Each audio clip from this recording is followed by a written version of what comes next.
৬৫ বছরের আয়েশা খানম দিনের প্রায় পুরোটা সময় কাটে নতুন খোঁড়া এই কবরের পাশে, যে কবরটি তিনি তার নিজের জন্য নিজের হাতেই খুঁড়ে রেখে করছেন মৃত্যুর অপেক্ষা। বয়োবৃদ্ধ আয়েশার এই অপেক্ষার কথা এখন ঠাকুরগাঁওয়ের ভুল্লি উপজেলার পাইকারমণি গ্রামের মানুষের মুখে মুখে। এই গ্রামেরই পুত্রবধূ আয়েশাকে ছাড়তে হয়েছে স্বামীর ভিটে ঘর। সে সম্পত্তিতে রীতিমতো পাকা ঘর উঠিয়ে থাকছেন আর্থিকভাবে সচ্ছল ৩ ছেলে। হয়নি কেবল একা মায়ের ঠাঁই। সঠিক প্যাড আর সঠিক তথ্য দিয়ে এসব সামলে নিব এক হয়ে।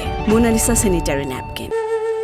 স্বামীর দেওয়া সামান্য জমিতে কুঁড়ে ঘর তুলে থাকছেন আয়েশা খাতুন। সেই ঘরের পাশে প্রতিদিন একটু একটু করে খুঁড়েছেন নিজের জন্য কবর।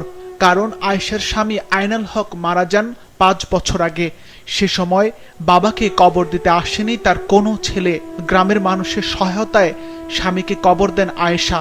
তার বাপ মরে গেছে, বাবা কিছু করে নাই, তারা আমি তো করছি।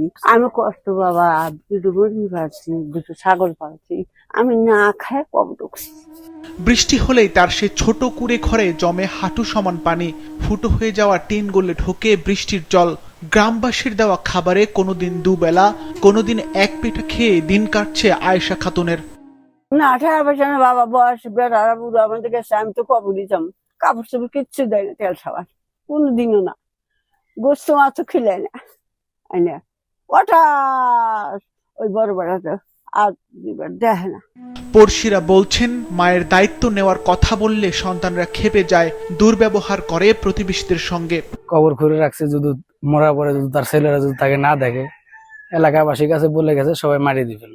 এবং কি কবর পাকা করছে, প্লাস্টার করছে। আর চাউল টাউল যা লাগে এগুলা সব আমাদের কাছে টাকা পয়সা দেয়, আমরা আনে দিই। 500 বাড়ি যা লাগে, ছেলেরা তার খোঁজ খবর নেয় না। ঝড় তুফান বা যে কোনো সমস্যা একাই থাকে বাড়িতে, কারেন্টও নেই, মানে 3টা ছেলে বাড়িতে অন্ধকারে একাই থাকে, মানে অন্ধকার জায়গা, তারপরেও বুড়িটা একাই থাকে। ওনার যে মাটিগুলো ছিল ওনার সন্তানেরা লিখে নিছে, নেওয়ার পরে 2-4-5 শতকের মতো মনে হয় দিছে আর কি।